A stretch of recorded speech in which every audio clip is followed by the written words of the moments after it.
ఇది మేకలా లేకుంటే ఏంది ఫ్రెండ్స్? చూడండి, మేకలాగా తింటుంది పాలకూరను. అమ్మగారికి పాలకూరలు, పుంటి కూరలు, కొత్తిమీరలు, టమాటాలు, ఇది చూడండి.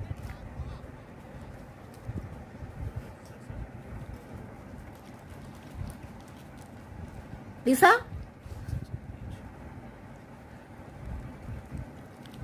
లేసా, నువ్వు మేకవా కుక్క పిల్లవా? చెప్పు, మేకవా కుక్క పిల్లవా? చెప్పు చెప్పు మేడం. మీకు టమాటాలు కావాలి, కొత్తిమీర కావాలి, టమాటాలు కావాలి, కొత్తిమీరలు కావాలి, పుంటి కూర కావాలి, పాలకూర కావాలి, ఇంకేం కావాలి మేడం ఆకుకూరలలో?